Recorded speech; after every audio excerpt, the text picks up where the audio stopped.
Good evening. Bonus episode 264. It's still counted as part of the numbers, so we included that in there. It Longest should. running episodic, whatever it is, everybody's on location, True. although 3 out of 4 people in this location are in the same building, technically. Yes. hmm Yeah. You should get better reception, you would You would think. think so. You would hope so. Burrell in the Garage of Knowledge. Bobby, how are you? I'm doing well. Good busy weekend. Yeah, it's been busy so far. And they're both Mhm. Eric and Paul here included in it are both actually in the same hotel as I am. I'm currently situated. The laptop is sitting on the breakfast bar. And before I get into anything else, I'll quickly say I did bring in the nice fancy. I'm using the headset, but I brought in the nice fancy microphone. But the nice fancy microphone is all well and good. You see, right here, I prove it. I've got this nice fancy Rode mic. It's great. You'll notice it's not plugged into anything because there's no cable because I completely forgot the cable that would have connected it to the laptop. So here it is. There you go. I'm a professional podcaster, except for the fact this isn't plugged into anything. Well, I got a question for Paul and Eric. Do you Sure. have a breakfast bar? No. Eric, you got no breakfast bar? I don't. Oh, Eric, you can't be a peasant like that. Paul? Hey. I got a kitchenette. Yeah. I have a kitchenette.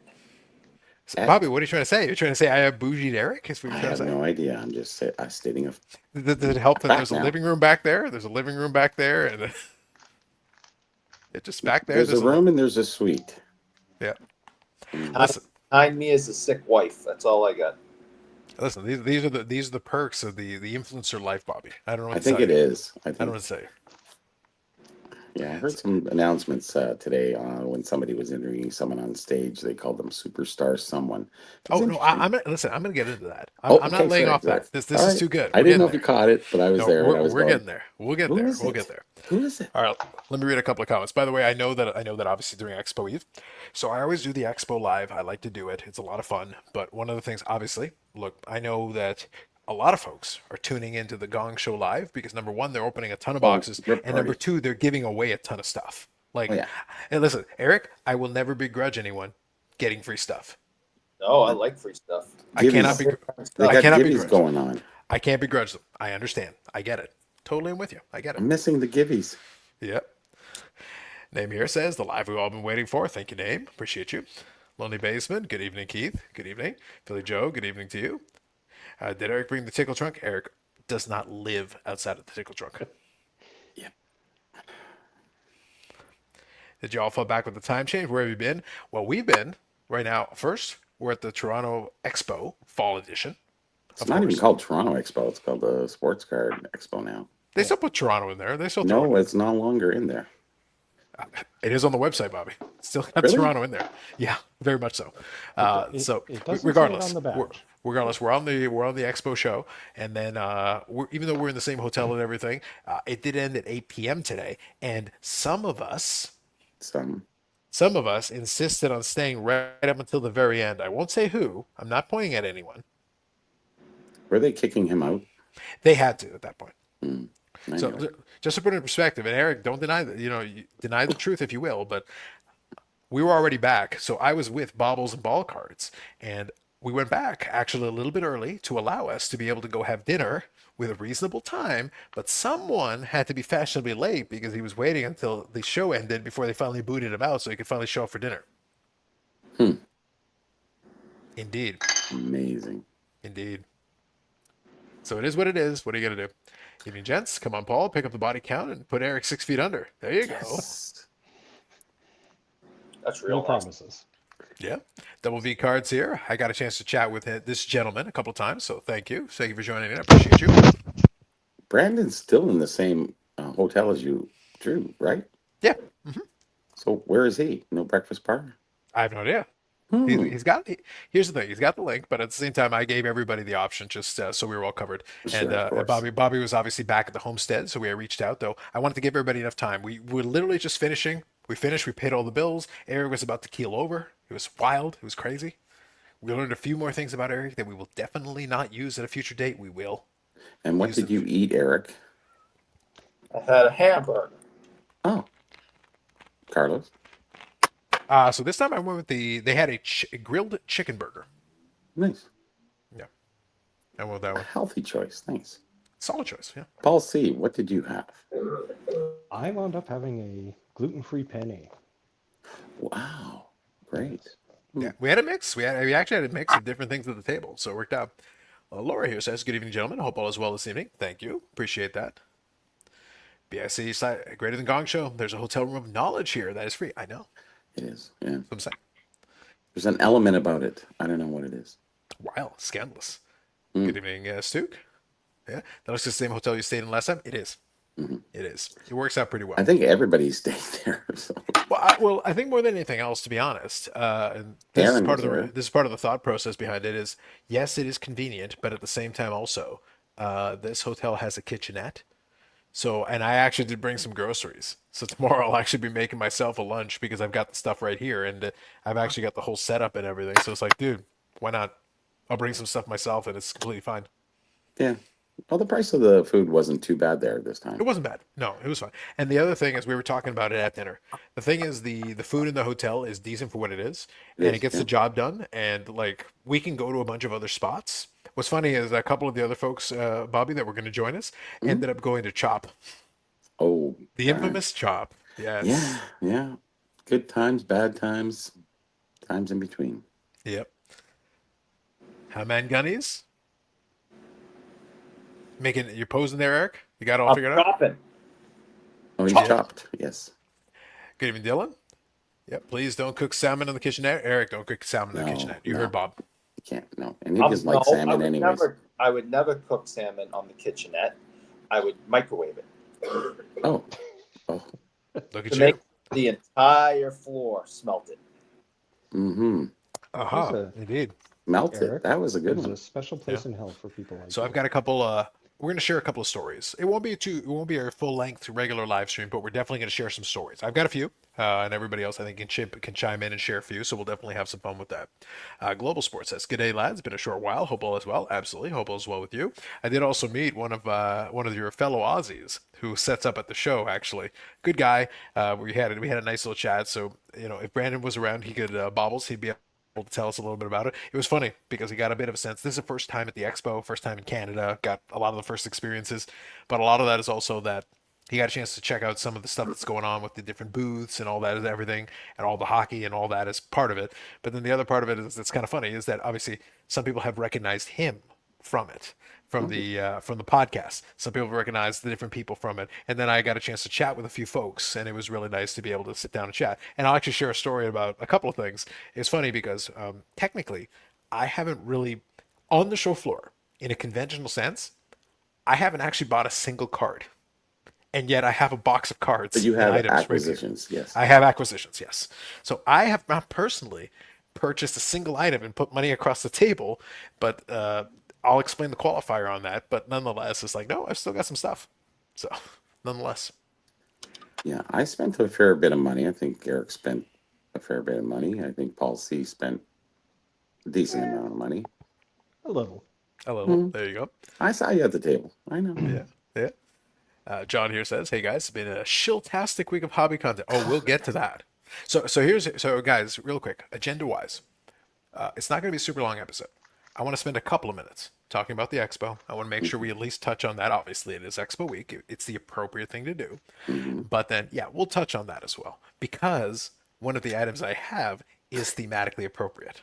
Yes. It is appropriate, so I do want to make sure I touch on it. So we'll make sure we go there. How's the expo, guys? So far, so good. We'll definitely touch on that here in a second. Fantastic shilling insights from Carlos and that Saugus guy. That Dan from Saugus guy. He's got ideas. Yeah. Yeah. Yeah. Show us the Dr. Shill bid item. We're getting there. We're getting there. Yeah. Good things come to those who wait. Yep. Let's see here. How is the Tom? I appreciate that he included the Lysiak. written out version of it here. Lysiak, yes. Selection. Eric, how is the Tom Lysiak? I'm very disappointed. I have not yet come across one, and I think someone needs to pay the price. Ooh. Mm. I mean, Interesting. you can't have a hockey heavy show without a Tom Lysiak. I think it's valid. I think And I'm it's fair. going to talk to Steve Menzie tomorrow about it, and I'm hoping by next year they can improve this issue. Indeed. Mm. So I'll finish reading through these comments and then I'll actually ask everybody a question here just to kind of cover a little bit of that.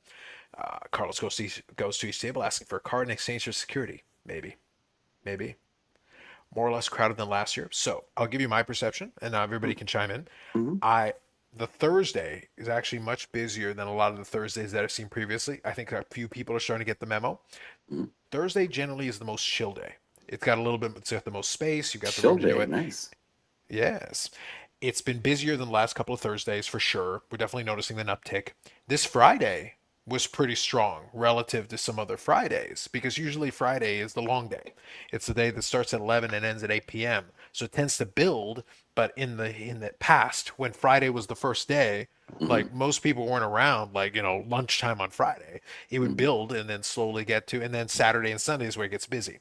This year, Thursday was actually pretty good, again, relative to previous Thursdays. Friday picked up a little bit, so now that's making us think, Saturday might be kind of crazy. Look, Eric might be hanging from a chandelier without the Guinnesses just to You're avoid the crowds. you're gonna get a lot of families out there too, and then you have you know carts and baby carriages and what have you going by, and it was hard enough getting around Mm-hmm. today. Yep. Yesterday was pretty good. Yep. Yeah, it was It awesome. was still busy, but today it was crazy. It was hard getting from one end to the other, as I had many requests to. Can you go see what this guy's price is? Can you go? It's like that's at the other end. It'll take me 20 minutes. And then you have five hellos along the way, and hey, I haven't seen you in a long time. And it's like, oh my God. So 40 minutes later, you end up where you are and you go, oh, sorry, it's sold. Yep. No, I agree. So So, that's kind of the answer to that. So right now it feels like it's been more crowded than last year yes. for sure. Yeah. That makes me think that Saturday is going to be very strong. Right now it's trending in that direction, and it feels like Saturday is going to be very strong. So we'll have to see how that plays out. How many Guinnesses? So Eric refrained himself. He only had one Guinness, but he was already keeling over, collapsing. So just one Mm, Guinness today. That is true. Only one today. I do not think I would have made it through a second one. I would mm. have I would have curled up under the table and just gone to sleep. Oh. Scandalous. Truly scandalous. Hmm. Noah here says, any defensive shield bidding going on at the card show? We do like our defensive shield bidding. Mhm. That's big. The defensive shield bidding is huge. I think defensive shield bidding. We need to start a new list. Okay. Not a new list. No, We no, can not a extend the new, list. We're never going to start a new list because the rules we have in no, place. not rules, not rules. A Oh, new list list? of uh, of hobby words or hobby sayings. Like we need to have mega bid is number one. Now Okay. it's number two will be defensive chill bidding. These words that get invented, that we make fun of. We have to start making a list and keeping track of these things. So I nominate those two as the first two on our list of silly hobby words, if you would like to say. So if it's offensive shield bidding, would it be defensive? Oh, interesting. Yeah. Hmm. Would defensive shield bidding be offensive? Ah, Some people are offended. We'll get into Yeah, that. We'll get a into lot that. of We're getting people there. are. We're approaching. We're getting there. Oh, hang on. We're almost there. Amanda here says, what did I miss? Nothing. She's you miss being on the show. She's there too. yeah, she's right. She's down the hall. Yeah, So- but she doesn't have a breakfast bar either. Oh, you listen. You don't even want to know what's going on in the penthouse that Amanda's staying in. Penthouse? Wow. Oh, Are you on the penthouse or she's down the hall? listen. What? I have seen New York apartments that don't look this nice. Well, they're pretty small anyways. I was going to say, New York apartments aren't that big. That's not a Yeah. great. But I'm just saying, this girl is in the penthouse. Hmm. It is nice. Mm-hmm, Yeah. mm-hmm. We'll It's the see. element. It can only be so nice. Yeah, Frank here says that's good. I hope you all had a good time. So far, so good. We'll get into that. Stuke says Guinness with a mayo chaser. Facts. Yes. No facts. No facts. Baz here says, what's up, fellas? Got back from the Palm Beach card show. We're headed back tomorrow. Hope the expo wasn't as great. So far, so good. So far, so good. I'll get everybody to chime in on some thoughts, but I want to make sure I cover all the comments here. Hobby term of the year, yes. Defensive shield bidding. Mm. Where's Bobbles? Was he held at the border? He is with the missus, and they were at dinner. but obviously, like, I'm not going to put it on anybody And he else. came straight through, but somebody else didn't. Yeah, I want to make sure. I always want to make sure I give everybody the option. They are available if they want to join in. They're welcome to it, but otherwise, I'm not going to force them to. Except Eric, he's contractually obligated in perpetuity. Mhm. You guys can turn your phone sideways because this is a iPhone and I have it sideways and I get the full screen. So I'm Okay, just saying. well, me and you, Just saying. we'll try it. That's Look at better, you, Eric. There we I like go. that. fancy. Now I can see you. Yeah, Paul, at the setting, you actually have to have that setting turned on. You have to have that setting turned on. Yeah, Eric See, is a hustler in that's the what happens when penthouse. you have Android, Paul. Anyways, Yeah, no, he's all right. He'll figure it out. It's all good. So anyway, so we got that covered. Okay, so let me ask you a question, and then I'll actually share. We'll touch on the topic that I know we want to talk about a little bit. We're gonna have some fun with it. Frank here Oh, says offensive means shield bidding for greed. Defensive means shield bidding to not take a huge loss. There you go. that's it. Yeah, works Yeah, both Baz ways. says, Bobby, did they inspect Eric's mayo in his one main card box? Maybe. In fairness, nobody tunes in to look at Eric. Thanks, Bobby. See, it's fair. It's fair. All right. So real quick, I want to ask a question, and then I'll show one item because we'll at least show a couple of items, to give Oh, everybody a little bit of the lay of the land here. So first off, uh, I want to get some thoughts. So let me start with Paul, since he always has a chance to have a chat here as well and contribute towards this. So Paul, obviously you're looking for very specific stuff. You've got certain things you are going to be picky about what you want because there's certain things you want to know. So first Yes. of all, how's the show been for you? How have you found the stuff? Have you been able to find some stuff that is suitable for you? How has it been from Yes. your perspective? It's been good. This is my fourth now. mhm. Um, I am picky. Like, for those of you that don't know, I collect the Edmonton Oilers, current ones. It's kind of fun right now because they're good or above average. Um, so stuff that's out of 5, out of 10. There's a 1 of 1 that I'm looking for because I can, and so I don't really deviate. Um, but there's some cheaper stuff that I've picked up that is fun that isn't really worth anything. So it's been good. Uh, Big ship my cards shipment, and yeah, it's been good that way. So Nice. Now, Mhm. is there anything from your perspective? So I'll start with you, Paul, and I'll go through everybody else. Anything from your perspective that you are looking for that maybe you saw and you're thinking you might negotiate with, or is it just a situation where you walk around and you'll know it if you see it, but you're just kind of um, open to whatever's there? like I'm always open. I mean, sometimes I'll just see something and go, I have to have it, and Okay. uh, um, there's a couple of items that I mean, if they're there Sunday, then I'll make an offer and see what happens. So, and not the end of the world if I don't get them. Okay. I think it's fair.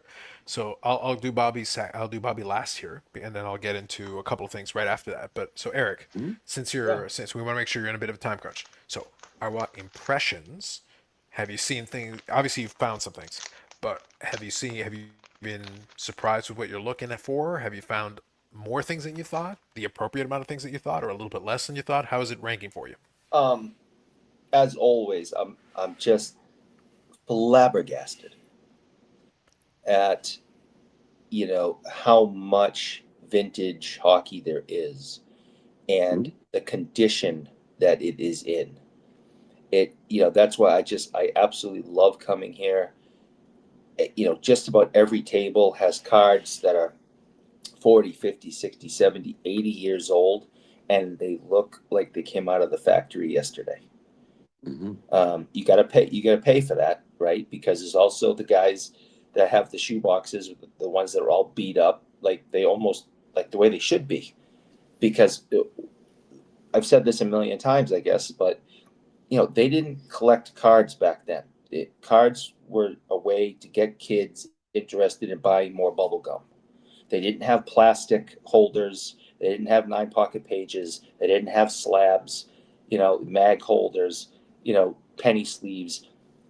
So How deprived. in the world did a card from 70 years ago show up at the expo today in mint condition? I just find that interesting. I find it amazing. It's what makes me appreciate vintage cards as much as I do is the history behind them and the Survival rate. the survival rate, what path has that card traveled in 70 years to get here today. I just find that amazing. And to go throughout the show and just continue to see pristine copies of these cards that, are older than what my grandparents would be if they were still alive is it blows me away. Sure. The other thing I'm really enjoying is seeing modern day cards of vintage players. Hmm. The photos are very crisp, like 4K, and they're autographed. They got game used pieces in them, etc., etc. And some are really, really good. Hmm. I mean, a lot of effort has been put into, to finding these pictures, from, again, 40, 50, 60, 70 years ago. And, some of the work that Upper Deck has done, and even Panini. And I got one card, from President's Choice. Just, I really am impressed with some of the modern day cards, although I don't, typically collect them. I've enjoyed looking at them. Sure. Now, before I continue, I'll quickly pause for a second. So, Brandon, whenever you're good, just give me a thumbs up. I can see you. So you just have to let me know when you're good. All right, perfect. So I'll bring you on the screen just so we can talk to you. You also want to maybe angle yourself a little bit, unless you just want to start off at the top of your head at the top of the screen. Up to you. I'm on my iPad and it's at a weird angle. Yeah, no worries. You Just want want to make sure you're all here. good. So real Yes, quick, it's all I'll about read Jim's comment. I'll read a couple of comments just to get caught up, and then I'll answer this, and also I'll touch on a few more things here. So Jim here says, a few years ago you told me I was crazy that Crosby passed Yager for second all time. Isn't it a lock now that will happen? No, it's still not. Now, I agree that he's done extremely well and he's doing well, but just we got to remember we read this. Crosby is at 1,700 points. Yager is at 1,921 points. That means he's still 215 points shy. Good luck. For those keeping score at home, he could have 80-point seasons. He sees basically 3 more years. So can he do it? Absolutely. He can totally do it. But the question is, how crazy that we passed, you went way, way in advance. Like, he could break his leg right now, and he's 200 points short. So is it possible? Of course. Sure. He's just got to keep playing, and he's got to keep playing at a high level. But is he, were you crazy a couple of years ago when you just called it at random? Yeah, you are. Could it still happen? Sure. Those are two different things. So the answer is it a lock? Isn't it a lock now that'll happen? No, it's not a lock. Absolutely not. A lot of things can happen between now and then that would break that and ruin it for you. But is it still possible? Sure. Flabbergasted, Eric 2025, yes. Like Bobbles pickups the 90 gold as inserts, perfect. Never looked at that way, makes me appreciate vintage more now. Fair enough. Hope you're having a great expo. Thank you, Jeff. Appreciate that. Prefer Brandon's beard, perfectly centered on the screen. There you go, Bobbles. So does Marcel Dion. Just let the record know. So Brandon, I want you to tell that story. Let me read the last one, and then I want you to tell that story before we continue. And I'm going to ask you the same question. This is your first expo, your first time in Canada, your first time visiting the expo. I just want general impressions, and then I'll ask Bobby kind of to fill in his piece of it so far because he's found some stuff as well. So Bobbles' honest opinion about Toronto. So in the same vein, you can answer that. And then is Bobbles wearing a Dodgers cap? Well, he's kind of cut off. So Brandon, initial thoughts, how are you feeling about it, and also kind of your honest opinion about Toronto and the expo and any of the rest of it. So, first of all, the expo has been fun. The rumors about it being 99% hockey aren't true. There is a lot of hockey, but there's baseball, football, basketball, Pokemon galore. There's some non-sport. Hell, I seen Lego sets today. There's a guy that has like World War II knife. Like, there's all kinds of stuff there. So it's heavy on the hockey side, but it's not all hockey.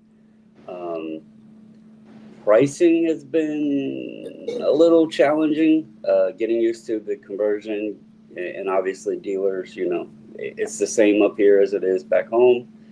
Dealers are pricing up a bit. Today it was pretty busy. Show size, if anybody, I went to the Atlantic City National. I know the National has grown a little bit since then. Um, it's basically the best way I describe to these guys is if you've been to Chantilly and you've been to a national, park the expo right in between. It's got a good size to it. It's not as big as the national, but it's a show that you can definitely have a lot of floor to cover and a lot of stuff to look at. So Sounds good. I appreciate that. So speaking of Marcel, Crosby should pass him this year. Yeah, in terms of points, I think he should pass him. That's fair. Let's see here. Nick Carter should be a stage host of the expo. Well, they saved that for only collectible hobby, content superstars. Only superstars. I'll just leave it at that. Superstars. Maybe we'll talk about it in a couple minutes, but for now, we'll just stick to superstars. When Eric walked into the expo, it was like that scene from Rudy when your dad walks into Notre Dame Stadium. This is the most beautiful sight these eyes have ever seen. That is true. I can't argue with that. There you go. That's no, a good it's line. been fun. Yeah, there you go. So, Bobby, same thing. Impressions so far this expo for you, in relation to other expos, in relation to recent expos, just general thoughts, and then obviously stuff you picked up. Thoughts on that? Sure, sure. It was a great expo. Very busy with a lot of communication as I'm still going through right now. People are texting me about different things that I picked up and what have you. It was a very good pickup time, and I have to give that into one of the booths. The guy's from Newfoundland. He's a big Gretzky collector, and he was unloading a lot of his Gretzky collection. A lot of cards and programs and oddball stuff. So I did really well. Eric did well there too. That kind of made my show, plus a couple other booths. So I found a lot of stuff that I usually don't find. You never know. See, I'm always looking for the stuff I don't know that I'm looking for that shows up at the expo. There's nothing in mind. It's just whatever I come across because I have really no choice at that point. I'm seeking certain things, but if those things aren't there, then you have to supplement that. And I did supplement it quite well. It was a very good show for me that way. But there's a lot of communication and with other dealers, with other collectors. I took a lot of emails and want lists at that point because there was a lot of stuff that was out there. So it's worked out beneficial for everybody. So it's been really good, and it's been very busy and a good selection of vintage, a lot of selection of new stuff. It's been a great show, I think. One of the better ones, I would have to say, in a long while. I think it's made a good mix, so I would agree with that. It's been kind of interesting. So one of the conversations I was having with Brandon and kind of the others as well is that I'm in an interesting spot. A lot of my collections that I do are far enough along that I'm really looking for certain specific things. That's really what I want. So that doesn't change the fact that there's a lot of good stuff out there. It doesn't change the fact that if I just want to find some cool cards, there's lots of cool cards on a lot of different tables if that's what I'm interested in, and some tough cards and some common cards, combination of it. But because I'm being a little bit pickier, it means that I'm focusing in on certain things. But even then, I'm still finding a couple of those things. I'm still able to pick up some cards. So I'm going to enjoy showing off the pickup videos and everything. But I was joking because, and I mentioned to Brandon, is that the running joke of this show is that I have one card that effectively I'm figuring out what the total we're coming to terms on it. I actually have the card in my possession. And I'll give the rest of the story when I pick it up because we're basically working out what it's going to be and then we'll finalize it. But I have the card in my possession. So technically, I haven't bought the card. The only card I've purchased this particular expo was a card that Brandon found before the expo started. And I just said, can you offer them this? And he was able to get it for him. And I gave him the cash and I've got the card. So it was just very funny that that's the only card I bought. But I've literally got a box of stuff right here.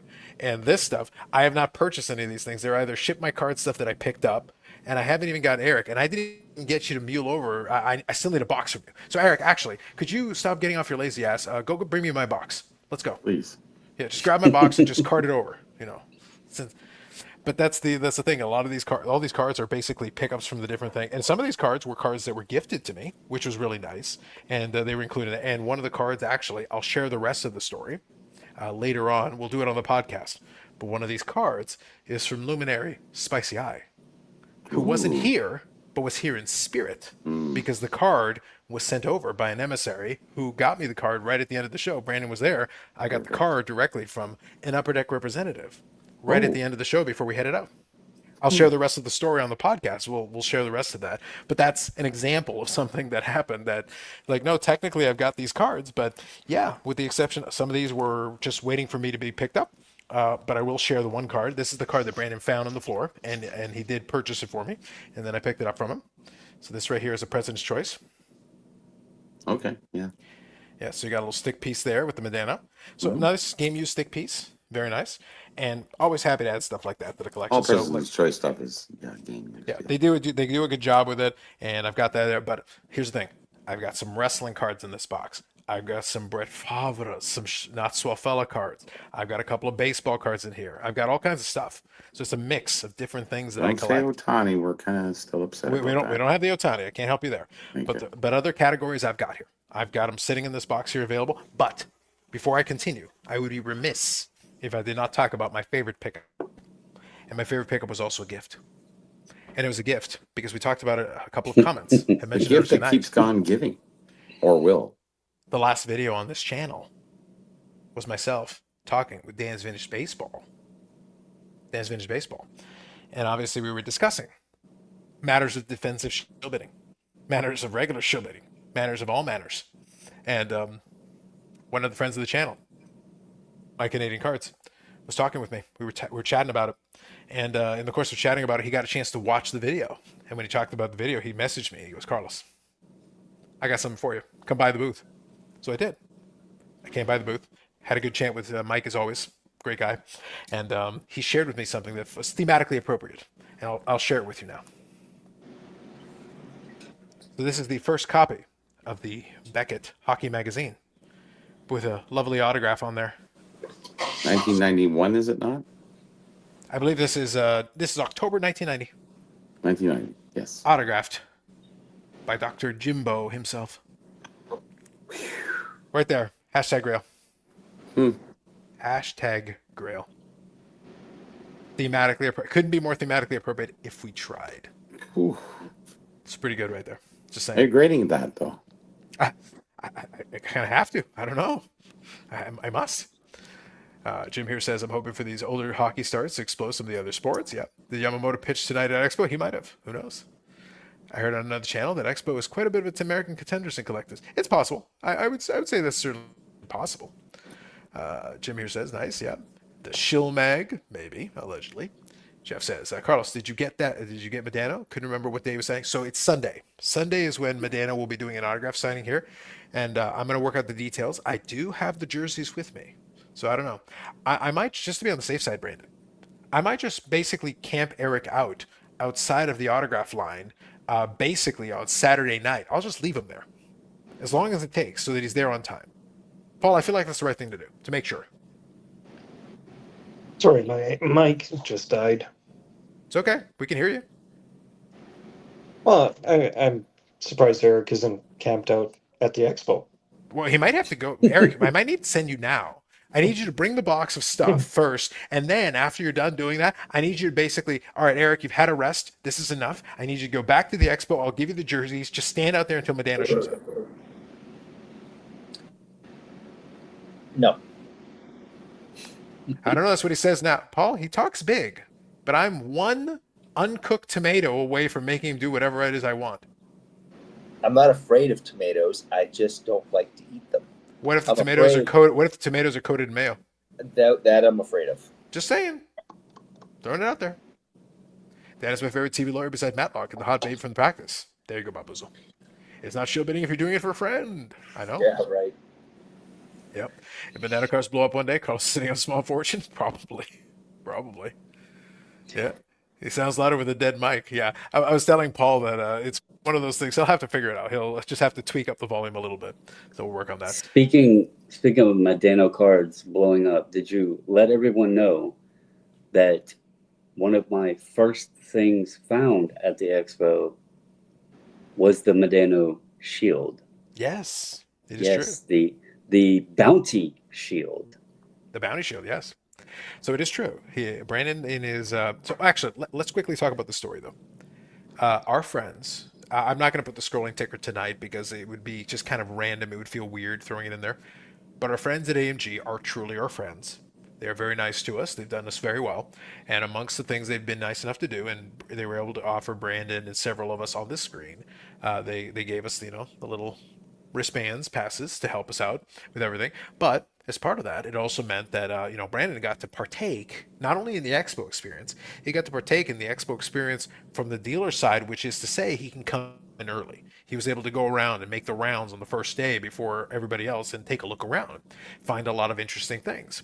But one of the things he was able to locate is he found the infamous Medano shield, the one of the bounty, the infamous one. Now, apparently, this person who purchases, who did pay for it, apparently is already at least shopping it around. To which I say, Eric, how much money is it going to take? Like, what are we doing? Yeah, I don't know. I mean, I showed Eric the guy today. he's a character. I'll tell you that. Interesting. Yeah, that's another word to describe him. But you just paid this ludicrous number. You went above and beyond what the bounty was, and now you're trying to move it like a week or two later. No one's giving you, $15,000 for this thing. So I don't know. I don't know what his plan is. I don't get it. There is questionable strategery here. I'm just not. I'm not feeling the strategery. I'm not sure where it is, but that is a thing. That is a way of going about it, I guess. I don't understand it. You overpaid for something to the point where everyone went, "That's ridiculous." And now a week later, you're walking from booth to booth at the expo going, "Do you want to buy my card?" It's, and whatever crazy ass number, obviously he's not going to take something lower than he paid for, right? I mean, that's just insane. And it's like, no, I'm not giving you that amount of money for that card. That's insane. I don't get it. Mm-hmm. I don't get it. That's an act of a crazy person. Yep. Dylan here says, "Is that the card you guys talked about on the podcast this week?" It is indeed. It is indeed. Very much so. Yes. And I located it quick somehow. And it wasn't a dealer who had it either. It was just an attendee of the show. Oh, And I happened to be looking at some stuff, and I was hearing their conversation off to the side, and I seen it laying on the top of one of the cases. And I asked the guy, I was like, "That's the one that just sold on eBay, right?" And he was like, "Yeah." I was like, "Do you mind if I take a picture of this and send it to my friend? We were actually just talking about this card." And so I snapped a picture and witnessed it. Indeed. good old friendly Canadians. Look at that. J-Can says that's for 4D investing. Facts. Yeah, that's something. That's definitely a way to put it. Yeah. Yeah. Mhm. So let's do this. I'm going to offer this as kind of an open segment to which we can do a couple of things, and then I think we'll talk a little bit about the show bidding thing because it's appropriate. And by the way, Eric, anytime you need to click off, you certainly can. Is there anybody who, obviously, we're not going to spend a lot of time doing a lot of stuff. We'll do it on subsequent videos. We'll have some opportunities. Is there any item or items or anything that has a story related to it, anything you like, that you would like to share that you feel would be appropriate from the show? I've got a couple of things on here. I can show one or two things, but if there's anything you guys would like to share, by all means, feel free. I'm open to it. I just got one. Sure. I mean, I have lots of great stuff, but there's, I came up here with a list like I always do, to tackle. And the first thing on my list was I wanted a nice copy of a Daryl Sittler rookie. And it was number one on my list. I started looking for it right away, found one right away. Bobby and I talked about it, looked at it. Bobby's over there feeling the edges of the thing. We had our good friend Jeremy Lee come over and join us. He took part of in. Hold on. I'm going to pause him there. Our good friend is a few too many people. He is some people's good friend. Other He was people's, walking by at the like time. associate. was Other walking people, like by. he's like adjacent to the adjacent adjacency. There's like 5 layers of adjacent. Probably. Beyond that, I'm not willing to go any further than that. Brandon, for legal purposes, I'm not willing to go any further than adjacent to the adjacency of adjacency. And if that might be exaggerating. I just want to make sure I put in that qualifier before Eric continue, but I just want to make sure I put in that qualifier so we're all on the same page. There's a little perpendicular in there too. So. And then the best friend to all of us on the screen, Jeremy Lee, came by and he gave, Bobby asked him his opinion, and he looked at it, and we all three of us looking at it, and the price was it was hot. It was a hot price, and I said thank you, gave the card back, and we walked away. But I was thinking about it and It was everything. well centered in sharp corners. Yeah, but it had some weird stuff. Just was it weird? I don't know if it was weird. It was just like so I went and thought about how weird it was, and I came and I walked around for about maybe an hour, looking at other tables, and I could not, because listen, it's a common card to find at the expo. Mm-hmm. Not Now, Eric, hard before to you find. continue, real quick before you continue, since you decided to go down this path, I always warn you not to trifle in forces you don't want to play with. Can you read the subheading under your name, please? I really can't. Can someone else who can see it, can they see what it says? I can't see it. It says, well, now you guys the know man what was I very gotta look nice to at me, so every I don't- night, every Friday night. So there you go. I don't think this way, but it says, thanks, Marcel Dion sucks. Yeah, that's what Eric That- thinks. Wow. That's not nice. That's what it says on the screen, Eric. It The says screen on the doesn't screen. lie. What are you gonna do? That's not nice. So, Screen doesn't anyways, lie. I went back, talked to the guy. We took like $100 off the original price tag. Thanked him for his patience, and I bought it. And I am very happy with it. It is, I think it's an absolute banger. Very, very sharp. I don't have any issues with it. And that was the number one thing on my list. And I had it in my hand within the first couple of hours of the show. So, and I couldn't find a better raw copy in the last 2 days. Indeed. So real quick, I'll read a couple of comments here. Carlisle says, correctly, if it's on the screen, it's true. Facts. And on the screen it says, Sanders Sador thinks Marcel Dion sucks. Those are Not facts. the case. Those are facts. Not the case. Real quick, Dylan here says, what did it end for on eBay? Speaking of the Medano Shield, it ended for just shy of $9,100 USD. Mm-hmm. Pretty penny. Frank's card here says, shields have staying power, desirable 1-of-1 cards. I bet those cards 10x in 20 years. They're going to need them to do so. Yes. That'll help. Carl also says, have you seen the 2025 Contemporary Baseball Era Committee ballot for the Baseball Hall of Fame? I actually have. Anyone on the list you want to see elected? Delgado. Oh. Now, I think it's going to be very difficult with this list because on the list, I'm just going to read the names that he puts on here because I believe those are all the correct ones. Bonds, Clemens, Delgado, Jeff Kent, Don Mattingly, Jill Murphy, Gary Sheffield, Fernando Venezuela. There's a couple of names on there that I could make a strong case for. Like as a homer, I do think Delgado deserves way more consideration than he got. But there's a bunch of guys on here who, in my opinion, are certainly viable choices. Shoo-ins, Yeah, there's nothing that's wrong with those choices. There's a couple of these guys that I think would be appropriate. Personally, I would love to see Delgado get a serious, legitimate look, but it's going to be tough with that list. There's a lot of good names on there. Eric probably goes to his best friend Jeremy Lee to get cheered up when his best friend Carlos is mean. True. That is true. Yeah.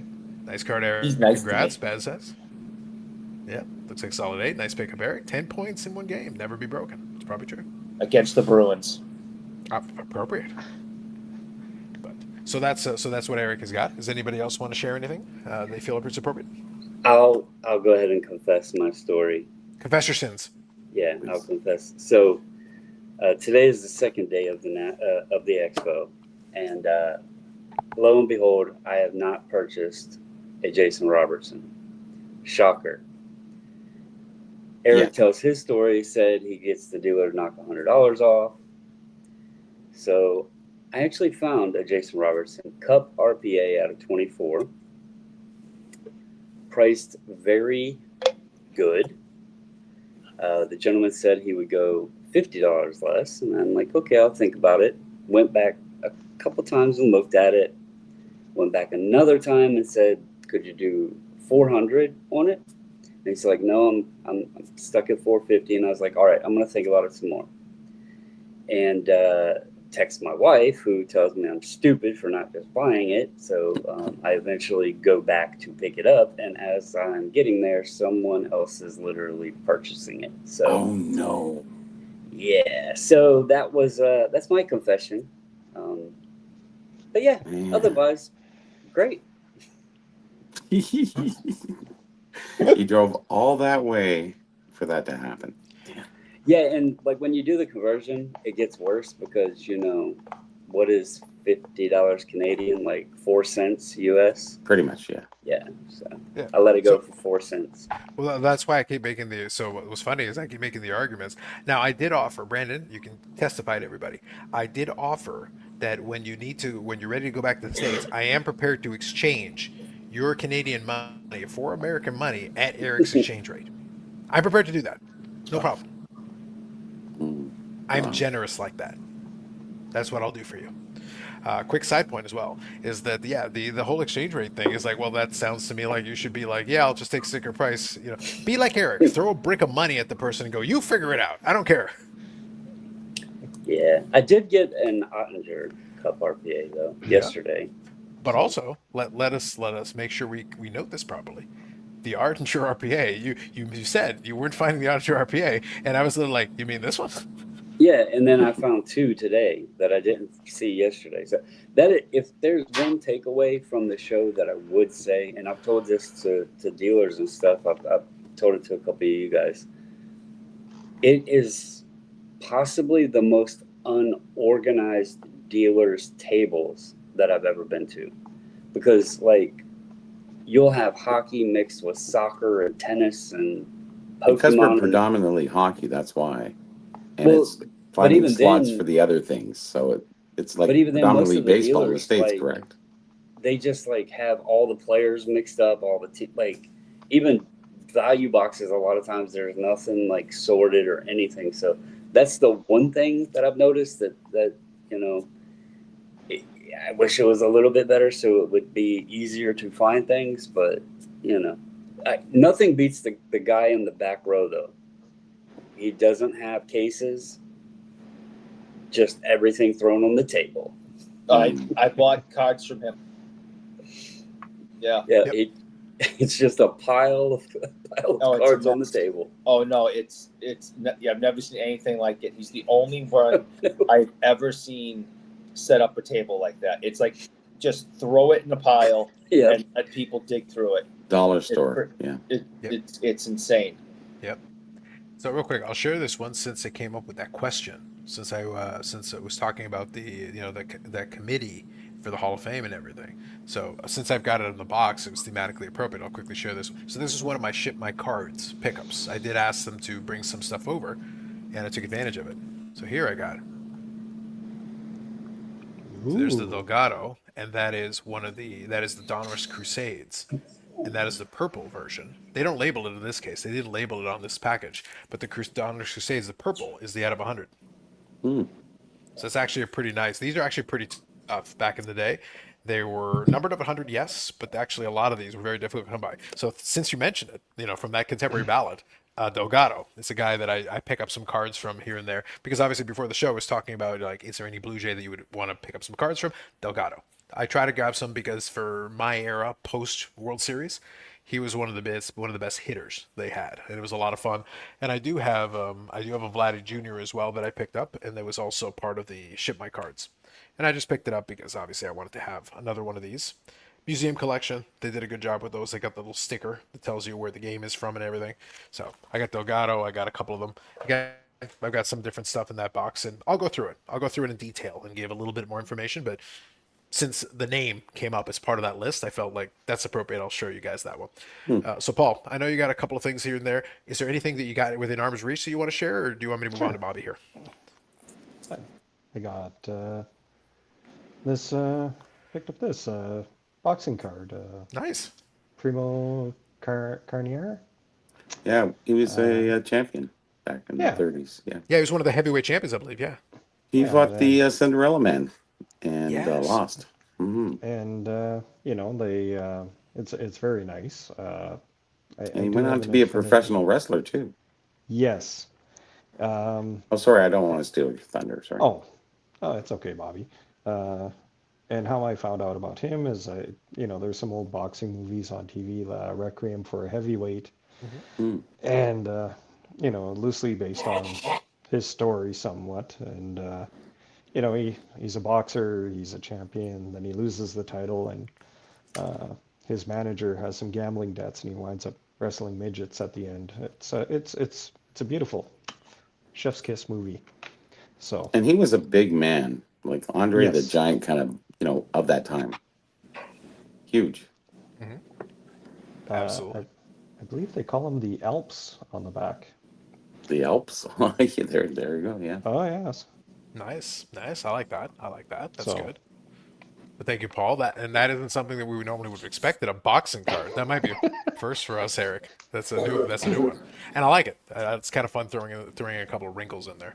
It is a world Bobby, champion.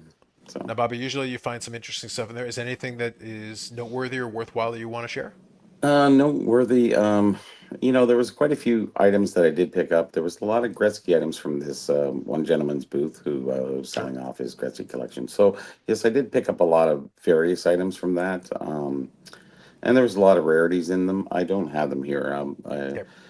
I picked up a nice 1967. Well, it was the third series of the Trail of the Stanley Cup. Those there's a 3 volume that was written in 1967. The history of hockey. So I picked up one of those. That's leather bound, beautiful book. So I picked up one of those, and that's a nice personal thing. So I think that's fair. And like I said, we'll get a chance to expand on that a little bit. Right now, tonight we're kind of putting it together. We wanted to make sure we at least talked about a couple of these things. So Mike here says, Eric, did you find your ashtray yet? The ashtray dream remains unfulfilled. well, I'm meeting Oh, actually my friend tomorrow at noon, and I'm going to talk to him to see if he wants to sell the only known one that he has, and I will ask for Eric. But Eric's out of money, so I guess maybe I shouldn't. See, Eric, we're that close. We're so close. so close. Well, maybe he needs a kidney. is it the one ashtray to unite them all? Like That's is it right. the ashtray of destiny? Like Yeah. So Bobby, Jack Black, yeah, yeah. if for the sake of conversation, you're able to come to a deal, could I defensively shill it and get the price up? You probably could. You just have to sneak up behind us and just go, I'll pay more. Yeah, I just thought I'd throw that in there if you feel Yeah, appropriate. I'll call you. This is Stephen with a PH, who we got a chance to chat with a couple of times. Good evening, Stephen. Thank you Hmm. for joining in. Appreciate you. All right, so good timing. So real quick, before I go anywhere else, I want to make sure. And again, Eric, at the same time, if you need to drop off at any time, do so. But I Yeah, do want to make sure. a couple of minutes. Yeah. So I do want to make sure that I touched on this. So before I click on to the next topic for a couple of minutes here, Hmm. is there anything else expo related? Experiences, thoughts, any observations, anything that you would like to share before I move on to hobby goats and their Yeah, thoughts, in my opinion, in your opinion?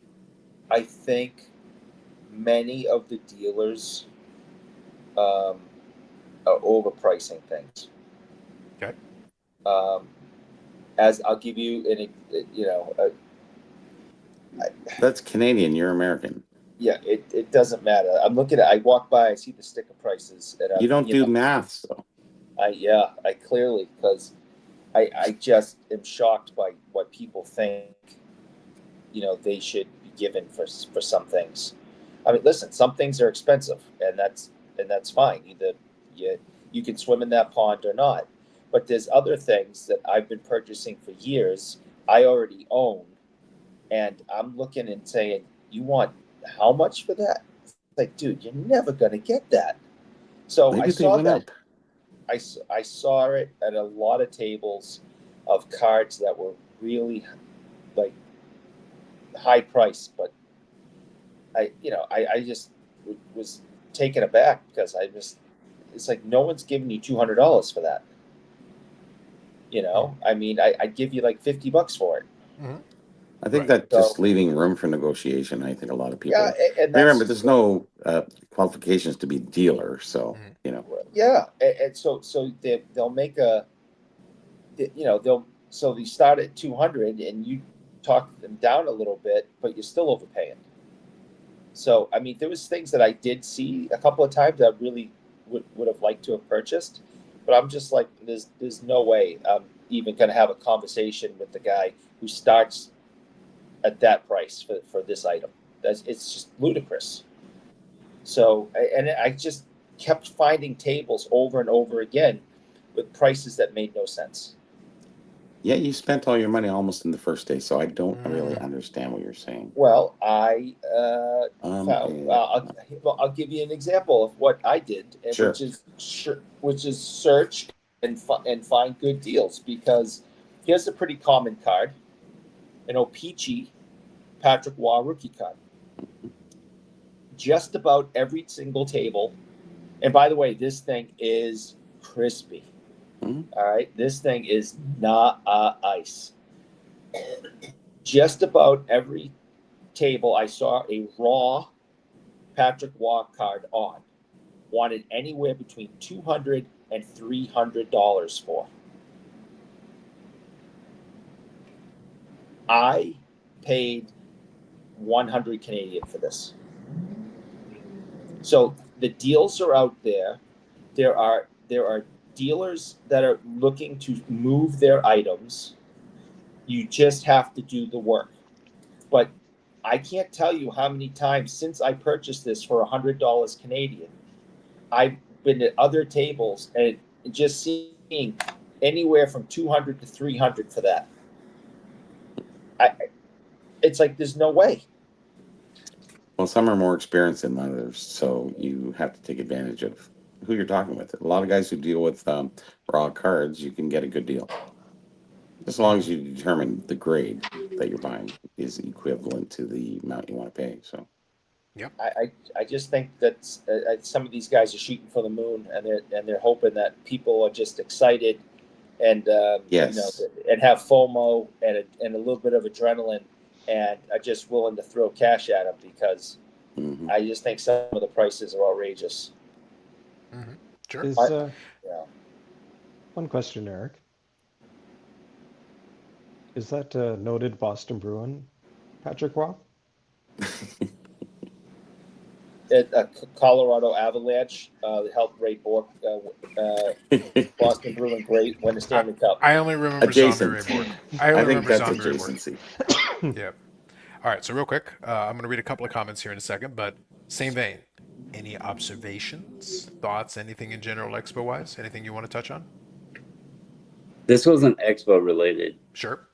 but me and my wife rode the train down into Toronto, and the first Hall of Fame I've ever attended is the Hockey Hall of Fame.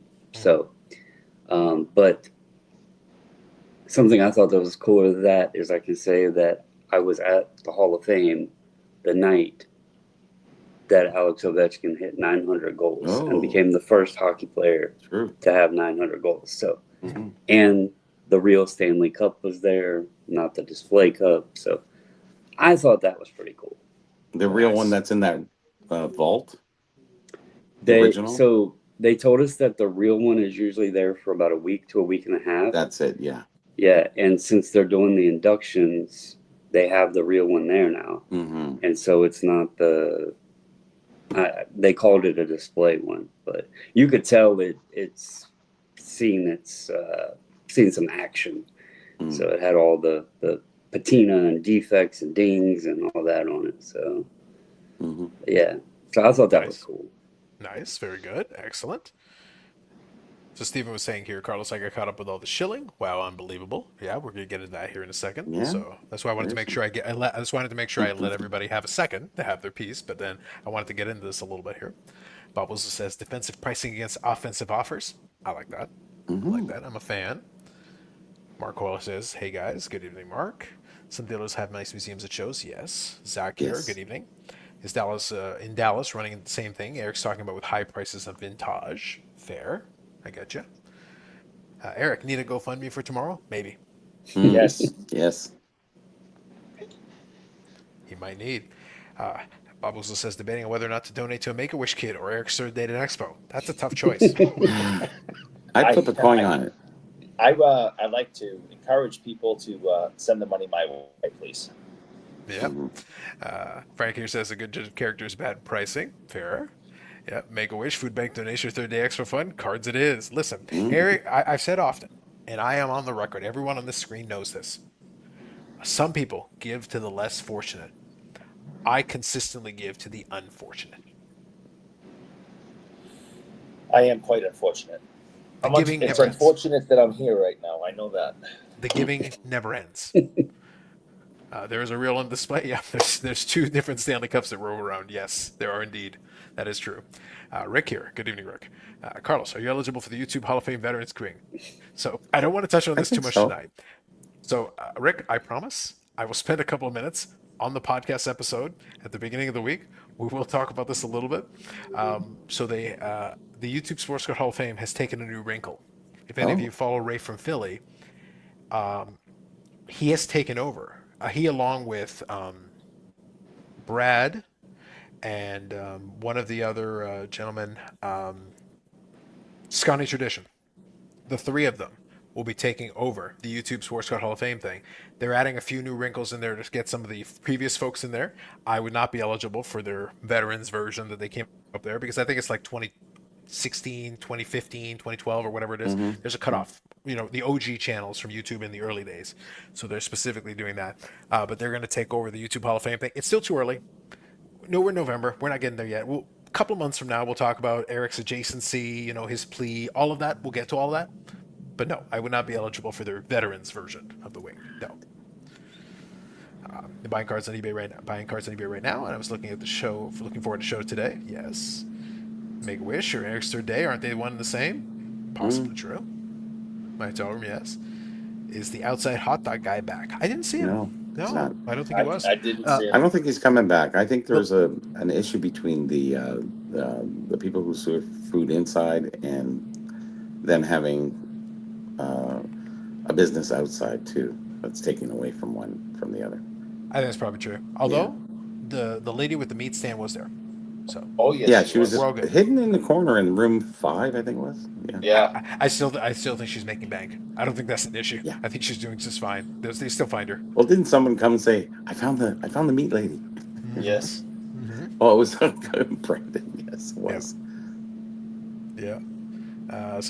So Carlos saying, so like a Stanley Cup and a Stan Lee Cup. The Stan Lee Cup was awarded to the Bruins. True story. Oh. Well, the original Stanley Cup is actually in that vault. That's the original. Original. I was gonna say that. Yeah. Yeah, and then we have the more than two. Yes. Oh yes. Oh yeah. That's in the Resource Center. You'll see all the cups that are Nope, not there. Yep, gotcha. Ready to raid YouTube Sports Card Hall of Fame at a moment's notice? Facts. We'll be there. Did I suggest the Veterans Committee stole an idea? You sue them, Zach. You get everything you're worth. Don't let them steal from you. Make them pay. Lawyer. return. Yeah. Zach here says, watch Mojo's live stream today and saw the meat lady you guys all reference. Yes, acknowledgement. Mojo's around the corner from him, anyways. Yeah, so we got two stage. YouTube folks. So we got Mojo, who's prancing around. I've seen him a couple times, and then we've got King of the Cards, but King of the Cards, every time I've seen him, he's actually at his booth. So that's the distinction. Every time I've seen Mojo, he's literally just wandering the halls aimlessly. Where King of the Cards is there on YouTube is actually at his booth. I saw. Now here's the thing, his booth is actually right beside Ship My Cards.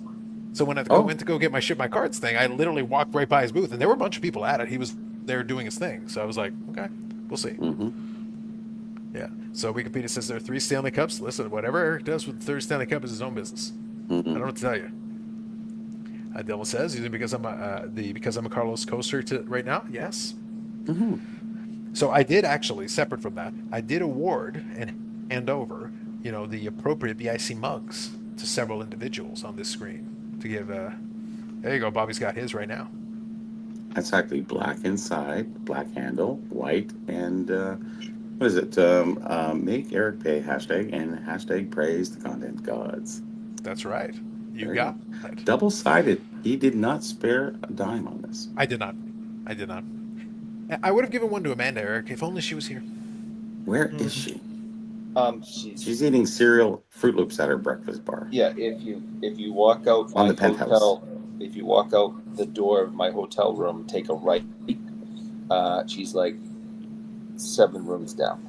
Is that That's where too all the far. noise is coming from? That's too far. That's a lot of work. Mm. It Yeah. sounds like a lot of work. Yeah. Yeah. Fire emoji is here. I'm here. That's what she claims. Brandon, Eric, I don't see her. Do you see her? If you hear a knock at the door, I can stick Watch my head out. out in the hallway and see if she's there. I don't know.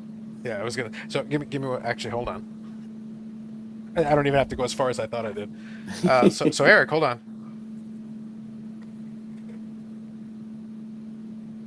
Oh yes. There it is. Damn, so close and yet so far, Yet It and just yet won't fit so. through. It in won't the fit through the same screen. building. Hold on, Amanda. Hold on. Can you reach that? Can you grab that? No. Grab that right there. Nope. Hang Nope. on. It's Go slippery. for it. Watch out. I tried. That was the best I could do. That was the best. Eric, that's the best I could do. Hey, you gave it a good college try. Paul, I did my best. I, I gave it everything I had at this point. I don't know what to do at this stage. Like that's it. But because I'm All close, right, closer to the fellas. minute. I'm gonna call it a night and let y'all talk shilling. And since I am not up to par on all of the videos and everything, I don't have a lot to chime in on other than the opinions that most have is don't bid on your own shit. So It's valid. Correct. yeah. Yeah, So, appreciate you. but So, Brandon, we'll talk later. Obviously, I'll see you at least one more time here before we head out. But yep. but hey, but Brandon, now you know. Now we're heading into Saturday. We need to take some pictures. We need to take a little bit of footage. We need some content. Let's make it happen. That's true. Yep. I've slacked at that too, but we need to get it done. So Yeah, Saturday we can start the content. So let's get on some content. Make it happen. Well, All right. Brandon, I know you want to leave, but I think I've only done one picture, and since I've been here, and I think you took it of me and some guy. yes. Some Oh guy? yes, I didn't get to tell the story about that please. guy. What's your Regale us. chance? Yeah. So everybody gives me hell about the beard, and Eric kindly takes me over to introduce me to Hall of Fame hockey player Marcel Dion. Yes. Marcel's sitting there in a chair, nice, relaxed, kicked back, having a nice conversation. Eric reaches down to him, shakes his hand, how you doing, all of this. Who are you? This is my friend Brandon, and Marcel proceeds to stand up. And I'm like, oh, no, sir, I'm not that important. You don't need to stand up. You can stay seated. I'll shake your hand there. And he's like, oh, no, sir. With a beard like that, you deserve this. Wow. Wow. Who's Marcel's best friend now? Hell Yeah, Yeah. Eric. And he said something about it as we left, too. So, yeah, Nice. it's Hall of Fame approved. Wow. It is. It is. If anything you leave from Toronto, that's what you got to leave with you. It's a good Yeah. takeaway. And I have a witness. Maybe I not have a Jason witness. Robinson, but you got a Marcel He Dion. got to meet and talk to one of the greatest hockey players in NHL history, Connor And- McDavid? and Yes. I'm ignoring you. All season after Connor. So anyways. And he not only got to meet him and talk to him, but he was complimented on his beard by this legend of hockey. Oh, and I'll add one other thing. The Jason Robertson Green PMG is a massive hit. I don't know exactly how many people had to take a picture of it today because I wore the necklace, the chain necklace that Eric had made. And I don't know how many people stopped, said, hey, that's awesome card, yada, yada. So it was on full display today. And You need I that didn't- autographed, Carlos. So, You need But that I will autographed. see you guys You refer to this tomorrow. guy, Eric? Refer to this guy? Yeah, that guy. All right, Brandon. We'll see you tomorrow. Have a good one, Brandon. Take it Y'all easy. Have a good night. See you Have a tomorrow. good Take it night. easy. All right. So real quick here, Marcel, did you tell Marcel you went to school with George Washington? I think that was part of the appeal. I think it was, yeah. All right. So let's shift over. Let's talk about this. I wanted to make sure we get our expo coverage. We will talk more about it on the podcast. We'll have some more stories. We hit the tip of the iceberg just to have a little bit to talk about, but we've got some more stuff. I'll do a video where I'll do pickups and all that stuff. We'll get to all of that, I promise. But let's quickly have a little bit of fun. Nitty gritty. Let's do it. Yes, let's have a little bit of fun with a personal hero of Eric, a person he prays to every night after he's finished praying to G.F. Wilson, Jim So- Beckett. And superstar. Anyways, yeah. Yeah, we'll get to all the superstars. We'll get to all that. Superstar. Last video I did on the channel, obviously, reference was made to it. I didn't ignore it. I wanted to make sure I got to it when the moment was right. Stephen obviously referenced it. A bunch of other people got a chance to see the video when we talked about it. It was myself and Dan, Vintage Baseball PC, going over the podcast that James Beckett did with P. Ryan Collection Mm. regarding the show bidding thing. And that became a whole thing in and of itself. And it's already spawned a lot of videos. Some videos have been taken down, but it spawned a lot of videos related to it, talking about the different aspects of it. I listened to that on the way home on the drive home tonight, Yeah, because I missed yeah, everything because I was just been expoed out, yeah. So There's been quite a reaction to it. Now it's been interesting. So I'll keep to the basics here. yeah. What it comes down to at the end of the day is that the conversation we had was based on the podcast episode that was released. We can't speak to anything else because we don't know details. Even the stuff they were talking about, we don't know what card, we don't know what auction, we don't know when, we don't know where because we don't have that information. The only thing we've got is what was provided, and we commented and discussed what was provided. That was really all the upshot of the whole conversation from our perspective. And it's still opinions at the end of the day because we don't have the ability to raise any grand juries. But it was good to have Dan's perspective to see kind of from the legal side stuff that he thought about as related to a lot of what was on there. Dan Now did that's very well too. absolutely. Now here's what it comes down to at the end of the day. I don't really have anything new to add because nothing has really changed outside of the fact that some videos have been taken down for it. Here's what I know. I believe that it was a mistake to do that video in the first place that they did. But that's their own choice. They're adults. They can make their own choices. I still believe that shill bidding is shill bidding. I don't believe in defensive shill bidding versus offensive shill bidding versus all these distinctions. I think it's very straightforward. I think it's one distinction. I think the rule number 7 stands on its own 2 feet. Thou shalt not bid on one's own shit. It's very straightforward. It's very concise. It's very simple. You follow that one, I don't think you can go wrong. I think you'll be all right.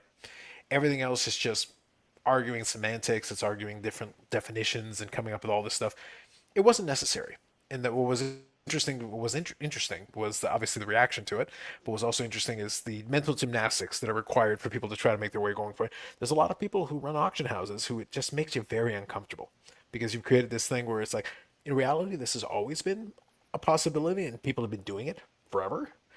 But it's rare when you get some people being like, let me explain to you what I did. Let me explain to you how I did it. Let me explain to you the manner in which it was done. Well, if we go back to Mastro, we can look at it that, although he got some, time in jail and stuff like that, what happened to the people with compensation? Like really nothing. So, the people always suffer in the end, unfortunately, and the collectors in this case. So how many people really got compensated? And he did 20 months and you do 2/3 of that. So, a year.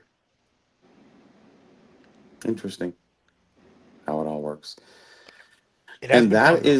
that is the big auction where all that wax went off, all that stuff that we bid on.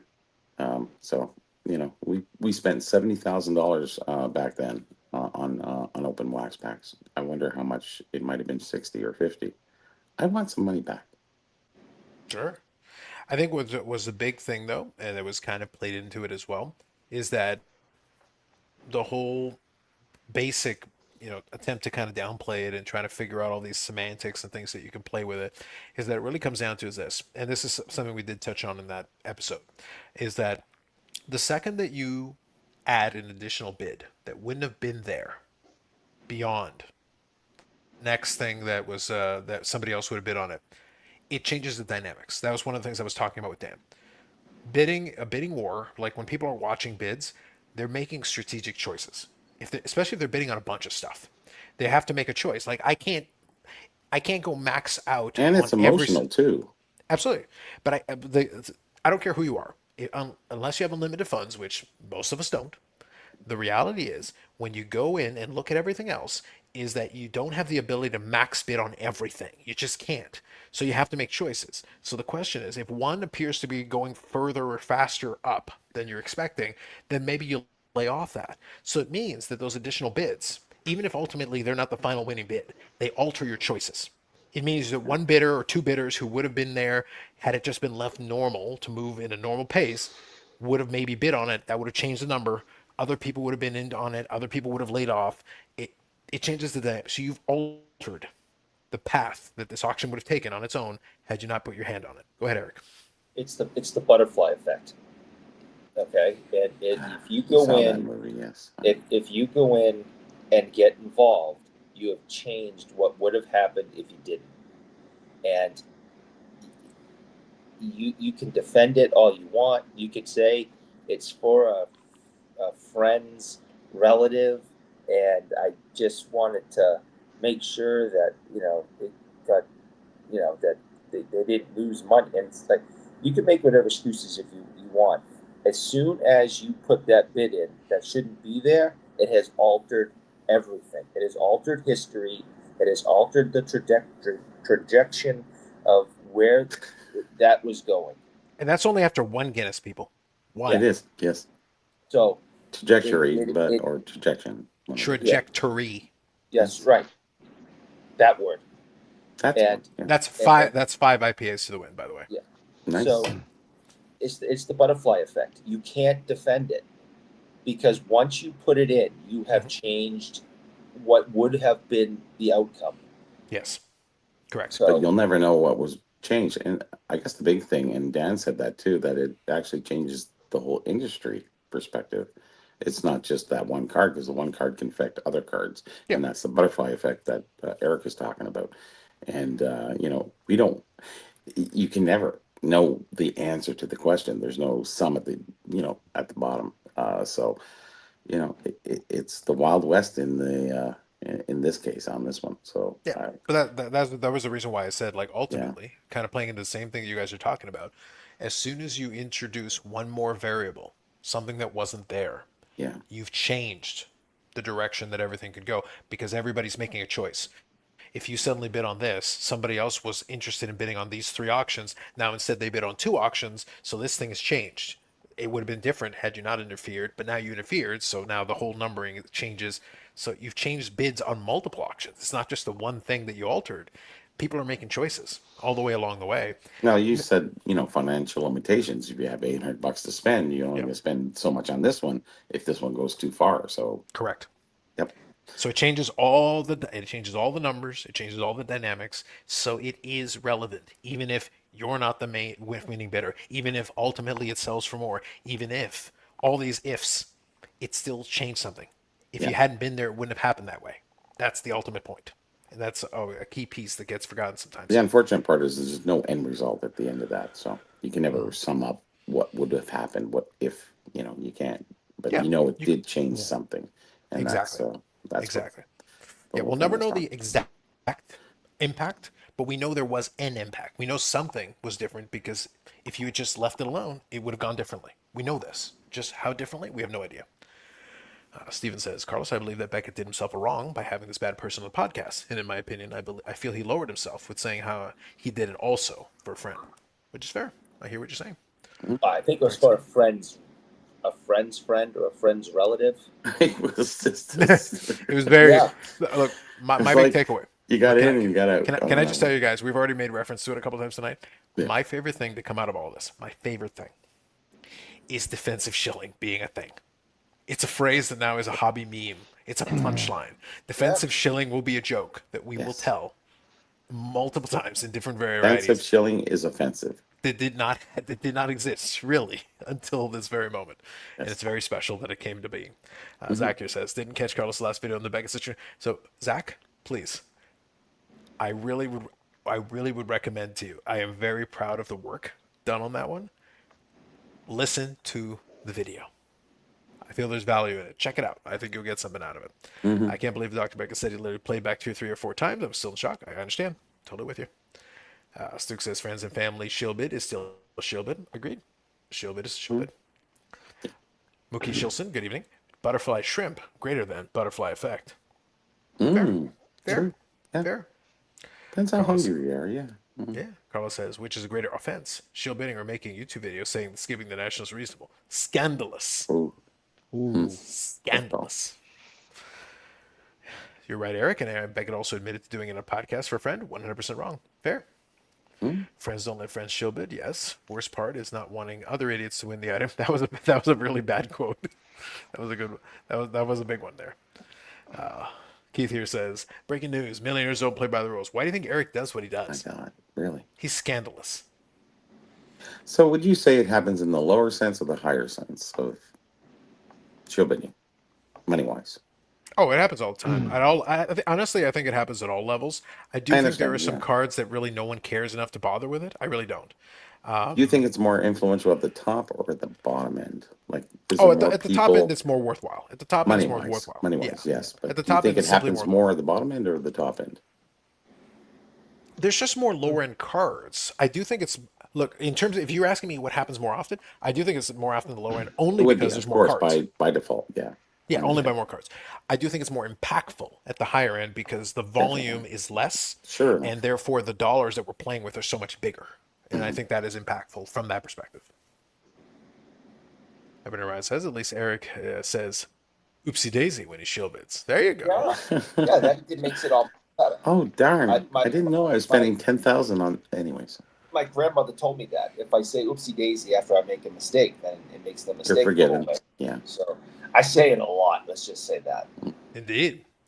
Bob Jackson here. Good evening. Didn't a certain skull talk about defensively shillings have to maintain value? So instead, I'd rather buy it than let the value Yes. decrease. Yes. There was another person. Yeah. Exactly. Hold Thank on. you. Let me defer to resident expert on translating for us. Skull talk to human talk. So Eric, Yeah. floating heads, skulls, talking about defensively shilling. Do you want to weigh in on this? I honestly didn't hear what he said or may have said, so He missed it. I can't comment on it. I have no idea what Jeremy said about I it. feel strong. I feel strongly, I know Eric, that you exactly what should. you're talking I about. feel. See, I know. I did hear what you're talking about, Bob Jackson. I know what you're referring to, and I Yes. feel that Eric's I know. response should be, "I'm not here to talk about the past." Yeah. Okay. True. Frank here says, "I read a good quote today. Someone said Dr. Beckett probably made the Beckett guide just to keep prices up." Oh, Yeah. Well, look. Here's wow. the thing. In the The in memes the that are very coming out of same this are amazing. in the very same podcast episode, he did talk about the Beckett guide and how they made certain judgment calls on certain Oh, items. yes, he did. Yes, I would just say yes. towards the tail end of it, just again, I am merely quoting. We're merely talking about what the man said. I'm not putting words in his mouth. I'm merely taking what he has already spoken into existence It and made us think for a responding second. and It's like, responding it. And that's a hmm, point that Jim has said many, many times if you've listened to him, is that when they were doing the Beckett magazine, that some sales to them they didn't like for whatever reason and would not report them or either on the low end or the high end. So, well, as for writing price guides, there is that variable that you can get away with, right? It's sort of it's but estimating more than it is, you know, pushing. Mhm. So So, What do you know? What do you know about writing price guides? I don't know. scandalous. Okay. So real quick, Bob Jackson, since we're having some fun with this one, so I'll reread the statement and also answer the following question. Didn't a certain skull talk about defensively shilling stuff to maintain value of stuff, and I'd rather buy it than let the value decrease? So I have heard such a statement. We can Now the clip that. follow-up question is that shill bidding? Yes. Mhm. In my opinion, as soon as you play, to go back to everything we just talked about, just so we're all on the same page, and I don't want to be misconstrued, so allow me to reiterate my position. I'm not here. I'm not in a position to be able to draw a grand jury on anything. Dan gave a lot of his opinion based on his legal expertise. But the reality is, we can't draw a grand jury. We're not able to prosecute anybody. Our video can't prosecute anybody. All we did was comment and discuss You did. what was a video that was released. We gave our opinion. And my final answer is I believe that these are things that are inappropriate. I think this shield bidding is very straightforward. I think if you put up an item for auction and you bid on the item directly or with an intermediary or somebody, you ask somebody to do it for you or whatever format you want to do, you have gotten somebody to bid on it. What is I don't care your if you best I don't care friend if you though? pay for it. I don't care if you pay for it in the end. I don't care if you don't pay for it in the end. I don't care what angle or direction. Defensive shield bidding. None of this stuff changes the fact that you are bidding on your own item. That is shield bidding to me. All those things are shield bidding to me. You're just coming up with different ways to do it, but in my opinion, the action is still the same. Even if it's your best friend? Yeah. No. So What if that's it's your friend's? Well, what if it's your friend's niece? yeah. Well, that's yeah, it's Mhm. still shield building. Yeah, Yeah. So that's why I say I want to be really clear. I want to be yeah. super clear on my statement. My belief is that as soon as you partake in the action, whether you get a third party to do it, however you want to do it, if you're involved in it and it was your item in the first place, you are shield bidding. That's it. Really Yep. simple. Yep. We End of don't. story. All the extra is lovely noise, but it doesn't change what But where has does that occurred. go from here, though? is the funny part. Ultimately, like I said, ultimately, my belief, I can believe two things at once. I can believe it's wrong. I can believe that it would be nice if something came of it. But the reality is, I don't think it will, because for the most part, it doesn't. The consequences are very minimal. Like, realistically, it doesn't come up. And by the way, it's not my job to fix that.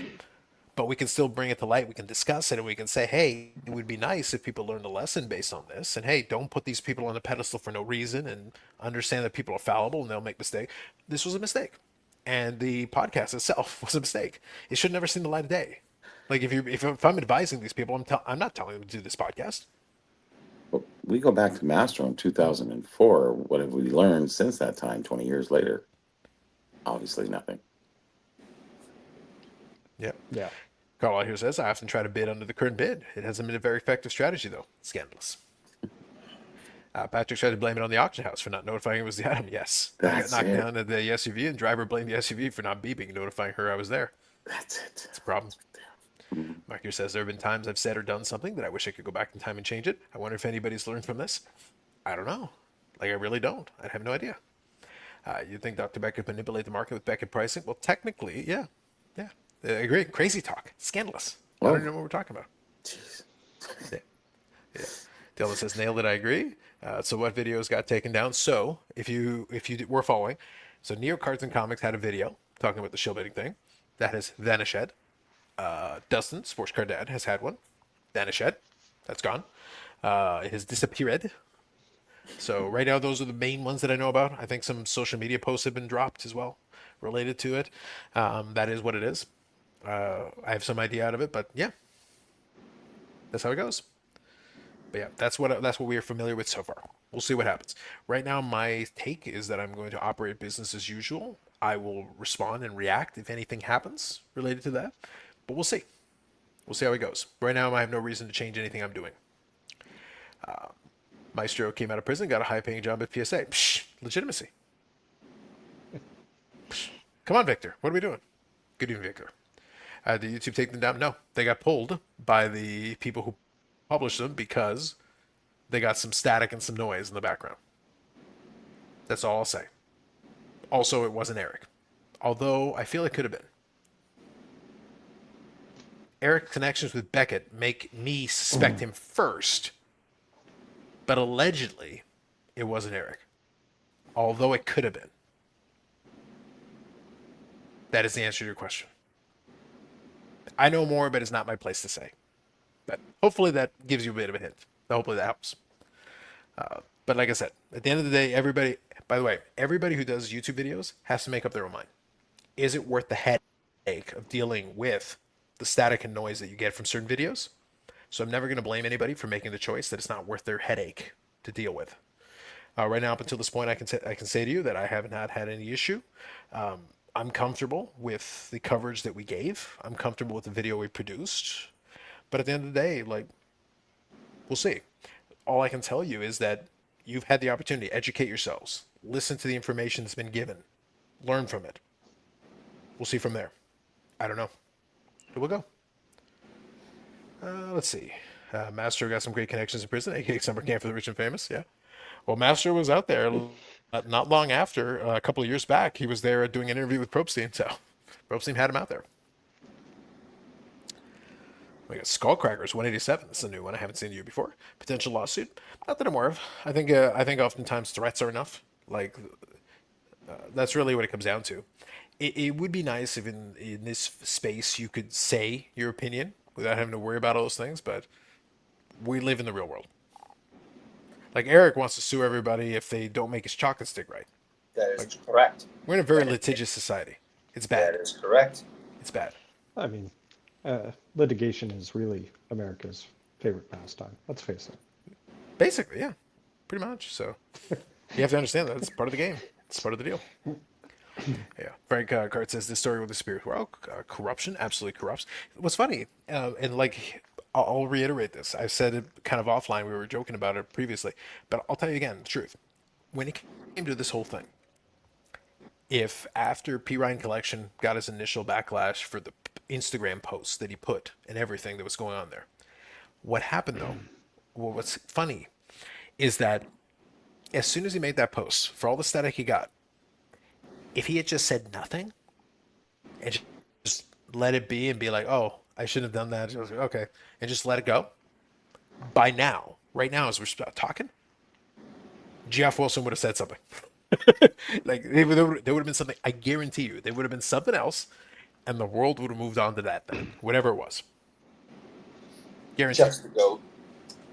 Yeah, there would have been a trimming thing. There would have been like there would have been something. I don't know, PSA upcharge of some kind. Like it would have been something else. Who knows? But anyway, all right. Carlos says, I actually like listening to people try to explain their stupidity. It seems better than censoring. Here you go. Yeah. Patrick took Beckett down with him, allegedly. So it would seem. Yeah. I'm with you. Yeah. Is P. Ryan threatening to sue content creators? Really. Eric, could you do me a favor? Could you just say one word and it rhymes with Oyer? Lawyer. Oh, you're up. I don't like shield bidding, and I don't want to get inside the mind of a bird brain shield bidder. See, this is where defensive turns into offensive. I never heard of this P. Ryan guy until this matters. So this is actually Dylan. This is actually playing into my point. What I'm saying is, he built up a quick profile in a short period of time by buying a lot of really nice cards and autographs and all that good stuff. But here's the thing. Again, I'm going to repeat what I said. Even when that came out and that all happened, if he had just kind of laid low for a couple of weeks, something went else away. would have come up. We would have forgotten about it. We Jeff would have moved on to Wilson the would have next said thing. something stupid. Yeah, it would have been Louis Taint or something, right. and it would have been the world would have moved on. No one cares. No. Ultimately, like honestly, it's gotten extra legs, but then Beckett has them on a podcast, and they go back and they have two parts, and it just goes back. And I'm sitting there like, why? You didn't have to do it. I don't. Was there 2 parts to that? Yeah, it was a part 2. Yeah, Oh, okay. I linked both parts to it in the last video. Part 1 and part 2 are both linked on that video. Okay, so I listened to both. Okay, technically, yeah, I didn't listen to it all. Yeah. Hi. Have a good night, Eric. I'm out. I'll see you later. Yep. Take it easy. Okay, Eric. Ciao. Yep. See you tomorrow. The most famous Patrick in my world was on SpongeBob when the grandkids were watching. Yes, yes. Dylan says my mom was blown when I heard the Beck interview. A lot of people's were. Yeah. Yeah. Unfortunately. So yeah, that's the upshot of it. And I'm not, like I said, I'm not ignoring the question. Hopefully you got the gist from what I asked Eric to do. Anyway, moving on. Yeah. The key, Bobby, is always to be like allegedly. Yes. Allegedly. As well as saving grace in that. Yes. Moving on. So wait, Louis Taint is really a person? To Geoff, it's real. To Geoff, it's very real. Part 3 of the apology video. I don't know, man. Hey, look, here's the thing. If you do follow Beckett's podcast, do you know what his most recent? So he had part 1 with Patrick Ryan, part 2 with Patrick Ryan. Do you know what today's episode was? Oh, he did another one? So today's episode, because he does a nearly daily podcast, it's almost daily. I didn't know it was that much. Oh, It's only like 15. They're all like 15 minutes. 15 long. minutes. It's not a long. And It's not a long video. videos. It's Yeah, audio. yeah. It's audio anyway. Yeah. So, his newest one was defending PSA, and I'm like, oh, we're moving on to another topic, are we? Okay. Oh, Okay. Interesting. Interesting he's going choice. all out. Interesting choice. Ignore the man behind the curtain. Here's a distraction. Here's a new one. Yes. Oh, okay. Great. Look at him over there. Yeah, yeah. That guy. Look at him. Yeah, them, the big boys. Yes. Yeah. Leave me alone. Yeah. Geoff did make a video talking about this topic. His take was flimsy at best, which wasn't a shock. Honestly, it wasn't a surprise to me. So at the tail end, so that's why I say to you, Zach, like if you get a chance, check out the video. I think we covered a lot of interesting ground. One of the things that I kind of challenged, I put it out there, was I said, look, at the end of the day, here's an important thing. I didn't make the video just to be mean for the sake of being mean. I listened to it and I said, oh, that's some interesting stuff. Dan was obviously very keen to talk about it, and Nobody else could post a video about it. Yeah, So. yeah. So I felt it was appropriate to do so. So I was fine with that. But one important thing, and again, I'll go back to what I said. It's all opinion. We didn't bother with rumor. We didn't bother with innuendo. We just took what you gave and we discussed that. That was the discussion. Now, here's the thing that is key. At the tail end, I did mention this. I said there are a lot of folks who are in this space. This space is small. The circles are small. There's a lot of mutual associations, mutual friends, mutual connections. So how do you deal with, as soon as Beckett did a video, as soon as Beckett took the video, he has a lot of friends in the industry, industry wide, Yes. content wide, everywhere. So now, if you hear this and you say, I don't agree with you, but at the same time, do I say anything against you? Because now you've put me in an uncomfortable position because I am a friend of yours that everybody knows I'm a friend of yours. So how do I deal with this? And that was one of the things that I kind of posed as a question. How do those folks deal with the fact that, all right, you're associated directly or indirectly in different ways. And you're like, you don't have anything to do with it per se. But now people are going to ask you questions about, hey, so and so said this. Did you know about this? What's going on with this? How do you deal with that? And it's a very complex. I wouldn't want to be in that position. It's not a comfortable position to be in. It is difficult when you have sponsors and, you know, things are taken down for reasons. The influence of that is kind of sad. It's almost just as bad in a sense, right? Mm-hmm. Right. Because you can't put out something because they're trying to suppress it in a certain way, sort of like the. News or whatever it is. So Mm-hmm. it's look over here, right? PSA. And that's the sad part is like, how can you control that? You can't. How can you control shill bidding? You can't. It's Yeah, right. just, Ultimately. we can talk about it, but it's always going to keep going on from here.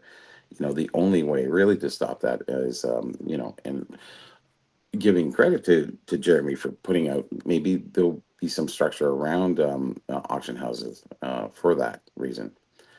Yeah, consigners don't mind shill bidding because it makes them more money. Buyers don't like it. Yeah. It's a weird situation. Any which way. Mm-hmm. Yeah. And Here says Hobby Hotline tomorrow. He may be on. We'll see. Well, that'd be interesting. Oh, I really don't think he will be. I don't think so. No, He I did think say so. he was going to be on in a couple of weeks. I don't know if it'll be sooner than that. We'll see. I don't Mm, know. Tomorrow's episode. Soaking ain't half bad. Who knows? Maybe. Regarding Hobby Spa Hotline. Hotline, yeah. Orlando said he may say something if he's on the same panel. John Wax Hero said he may try to call him. We'll see. wow. We'll see how that goes. Mm-hmm. Yeah. Zach says, "Am I missing something? Are you insinuating that these people were told to take their Beckett videos down? Not trying to rough edge, just asking." Mm-hmm. Yep. Interesting. It's a good question, Zach. It's a good question. Let me ask you a question. Now, Mm. I understand you're asking. I understand the question's valid. But let me ask you a question. Why else would they take it down? Mm. Pause. Waiting. Waiting. I think you got the answer. I'll leave it at that. We You await you dissertation. you tell me. You tell me. Maybe the fidelity wasn't right. Maybe the image quality was faulty. Take it down. Probably that. Well, we're all about the quality. We need top quality. We can't have Yeah, it. 3K instead of 4K. It just doesn't do it. Oh, by the way, real quick aside, this reminded me. I did want to quickly share the story. I'll do it more on the podcast, but I did want to make sure I Mhm. share it. The feedback on the video has been great. I've appreciated everybody who's commented. It's been wonderful. It's been very good. I appreciate everybody who did comment on it. I will tell you a quick side story, quick behind the scenes. So Dan came on, and we did it on StreamYard like this, all the usual fixins. Very straightforward. Didn't have to have any crazy setup, so I figured it'd be good. I got back. We did the video. We recorded everything. All good. I download the video like I usually do, and then I have to quickly do an edit for the YouTube channel. And it has to go Usually, through. when it's Yeah. a conversation, I don't have to do anything too crazy because for the most part, we just kind of let it play through and we just talk through all the pieces, and it was fine. Here's the problem that I ran into, and this was funny.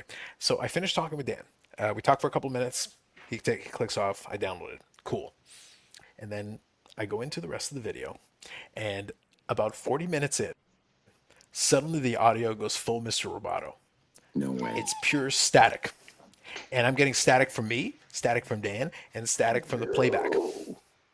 And I'm like, Was that a crucial oh, part, if you remember? smack in the middle of the whole thing. Yeah, it's literally I'm playing part of the playback from the Beckett interview, and I'm sitting Weird. there going like, "Are you kidding me?" Really? It's 40 minutes in. Now, if you listen to the playback, you're not hearing that. Now, the reason you're not hearing that is because I did take the precaution, since it's a long form, I took the precaution of backing it up. I Oh, clicked on the little option to smart. download the audio separate. So what I had to do is I had to download my audio, Dan's audio, and the audio from the thing I was sharing on the screen, and I had to sync everything up. And I Was was up it? until almost 3 in the morning getting the stupid thing to It actually was sound worth okay. it. Yeah, and then I uploaded it. So that's the reason why it was in the middle of the night when it actually uploaded. Mm, Just a little got it. side story I thought I would share with you. The only reason the audio is tolerable Interesting how for that the entirety happened. is I had to do a crap ton of work to get the stupid thing to upload. Mm-hmm. So yeah, first time I ever said can't wait for Hobby Hotline. Yeah, there you go. Can't see Dr. Better digging himself out of this hole. It'll be tough. We'll see. She'll Can't raise the wait for topic. Hobby Hotline. Yeah, yeah. I've had folks DMA about it. It's been a rough week. He will not be on tomorrow. I didn't think it would be. Yeah, I wouldn't be shocked. Yeah. I like Dr. Becker based everything on heard of leading to this. It doesn't sound like he's checking any boxes recently, but I'm not writing him off. Oh, we'll see. We'll see what happens. This week's Hobby Hotline, we hold an intervention. There you go. Yeah, yeah, yeah, yeah. I'm There's a glad lot we're of on the people same. need to go We're on. we're on the same page, Zach. We got this. We're on the same page. We got it.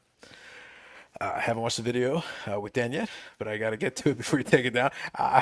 Get to watching it, man. Get to watch. No sponsors. You don't have to worry. I'm encouraging everyone to please watch it. Watch it while you can.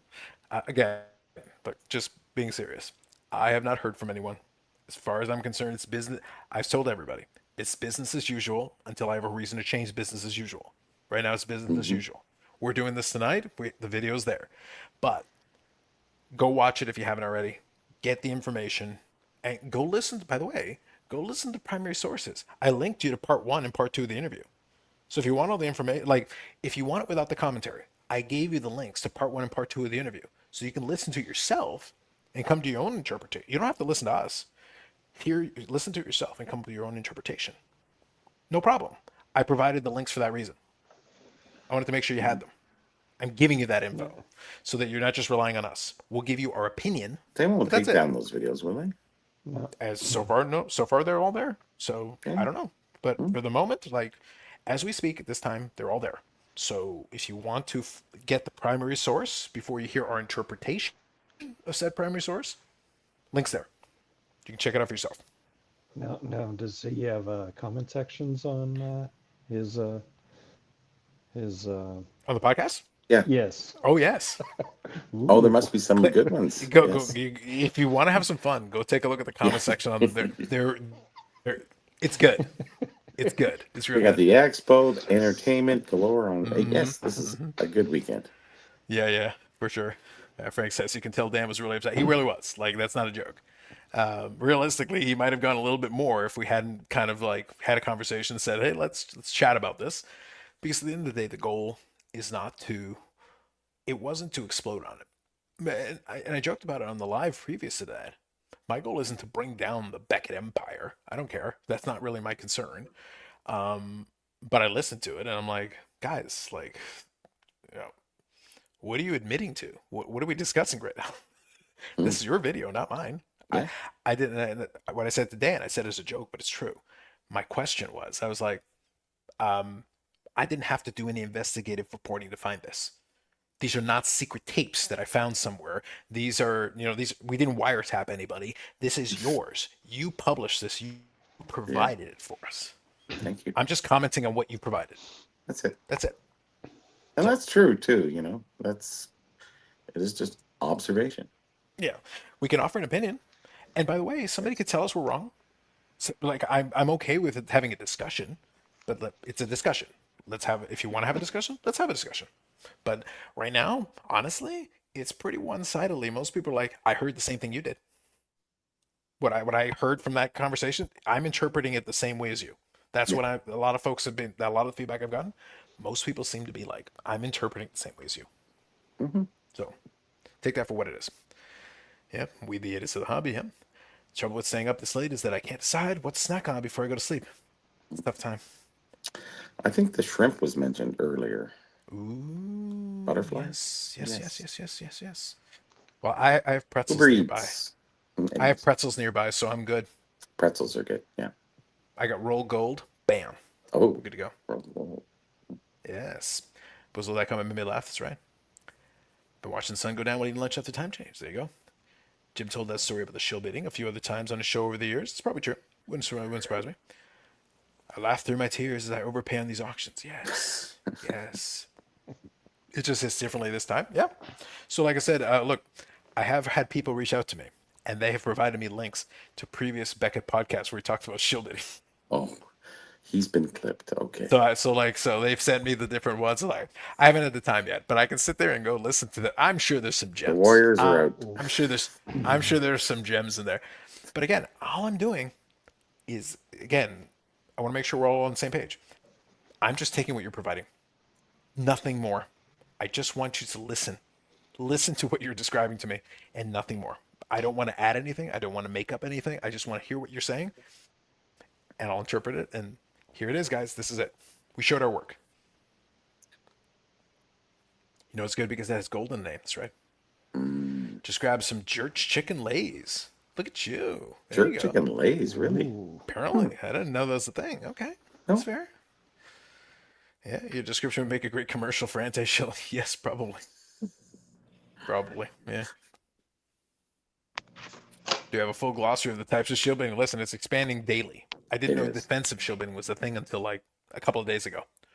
I think Eric had a good idea with another list. We might need one, yeah. Sports Channel Investing for Dummies is going to need a second edition. Yes, the glossary is there we getting go, bigger. yeah. Okay. Yeah. So there is defensive shill bidding. Is there offensive shill bidding? Apparently, Yes, it's there is. that. So it would seem. This is what I'm being told. Depends how you spell offensive. Yeah, yeah. All right. So anyway, I wanted to make sure we touched on that. Touched on the expo. So far, so good. We're having a lot of fun. It's been good. A lot of good stories so far. We'll share some more of them on the podcast coming up on the beginning of the week. So that'll be good. Outside of that, I will probably have a couple of videos up on the channel, doing a couple of pickups and such. So we'll do that on this end. Live streams will be back next week at the normal schedule. We'll be back at the usual thing. If there's any last thoughts or comments or questions, feel free to give them. So here's what I'll say. And I also want to make sure we talked on the shill bidding thing because obviously a lot of reaction, a lot of commentary on the video for the channel. Related to that, expo or shill bidding or anything else. Is there anything else you guys would like to touch on briefly before we close this off? No, I think it's all been pretty well said. You know, we had a good time. We're looking forward to a couple more days, and we'll see how that swings. Nice. I couldn't have said it any better, Bobby. Amazing.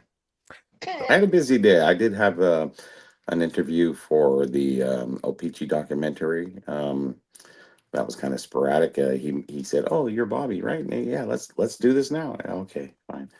And then I had another interview for, I guess it was a podcast well, they do a radio show, and I had to do 15 minutes and I did it at the booth there behind you guys, in a corner of the booth where, what was it? Quincy Cards was. So I even put them on the air, so they got some press. But it's out of Vancouver, so it doesn't really matter. No. All the things are happening at Expo. It's just Yeah. endless It was craziness. nonstop. Yeah. First Atlanta, now Vancouver, Bobby. Yes, I know. Hey, exactly, Paul. Yep. Very well. Rick here at the tail end is right. It's like Becca thought, what the hell? I'm on a roll. Let me defend PSA next video. Yes. Wouldn't that be good? Yes. That's where I love it. that's where offense becomes defense again. Paul, I couldn't have scripted this any better. Literally right after those two, it's like, I'm going to defend PSA now. Yes. Anything else? Let me just go over here. Let's success this. Dan here's here. I just got home. I got roughed up in an alley by some fat white guys wearing Jordan jerseys. Damn it, Dan. Of course to you did. Of course you did. They got to. I'm just looking forward to Jim defending, Paul Pot next week. So, why not?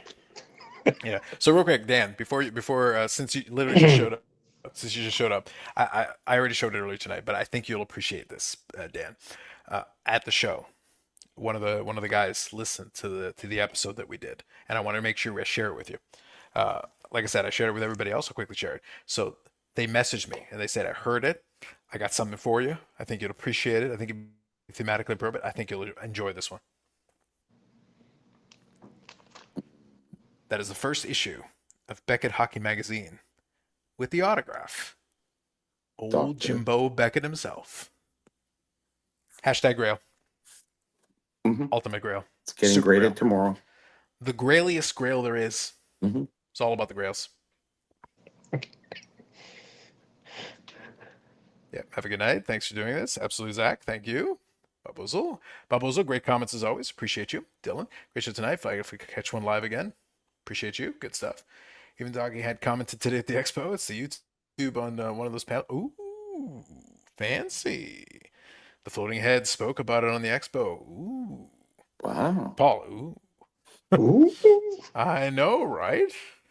Becca's next guest, Jason Koontz. Anybody. Anybody. Becca Podcast episode 301, defending O.J. Simpson. Maybe. Who knows? Sport Cut Expo panels, yes. Is the auto real? Is anything real, Dan? Is anything real? I don't know. Actually, what's funny, jokes aside, so this is from Mike, Canadian Cards, and I believe this was gotten at one of the card shows. So yeah, based on the provenance, I suggest the Jimbo Beckett auto is real. Hmm. And it's real, and the jokes are Are real. spectacular. Very spectacular. Hashtag scholarship. That's right. Folks, thank you for joining us. Special Expo Edition. I made it to 64, so I included in the official numbering of the regular live streams. Paul, Mhm. thank you for joining us live Not a from a problem. hotel not far from where we are. Yes, my pleasure. Absolutely, absolutely. Otherwise, like I said, rest of the next week will be all the same. We'll make it all happen. It'll be good. And regular videos coming up on the channel. I will have some stuff for the pickups and such, regular type videos that you should expect. So that'll be good. I'll figure all that out in the next couple of days. But yeah, we'll have some good stories for the podcast episode as well. So Dan here quickly says, "How's Mike? Haven't seen him since Cleveland National. He's been doing good. He actually is set up as a dealer at the booth, so it's actually made it very easy for me to locate him when he offered, and yeah, it was good. I've had some good conversations with him, and I'm going to chat with him some more tomorrow. And my plan is, since he's stuck at the booth, I'll probably bring him a beer, and we'll sit down and we'll have a beer at his booth. It'll be a little easier. I'll bring it to him. Muhammad will come to the mountain. I'll bring it to him. Yes. It'll be a little easier because usually we sit down and have a beer over at the eating area. But in this case, since he's set up, well, I'll bring it to him, and then I think it'll be the best way to make it happen. All right, so that's it. Hopefully, you all enjoyed. Like I said, we'll be back. If some of you have been checking out the Gong Show Rip Party, I don't know if it's still going on. I'll double check and I'll find out for myself. They had a lot because of boxes. there were a lot of boxes, yeah. So So either way, if you did pop in, and I appreciate it. Otherwise, we'll be back to regular schedule next week. All right. So for Morel in the Garage of Knowledge as always, and for Paul on location at or near the Toronto Expo. Bougie Eric and Baubles and Ball Cards, who was on location at the proper location. So, like I said, we'll have some more stories and things that we'll talk about us at the next time around on the podcast and then on the live stream next. Other than that, that's it for this one. Catch you in the next one.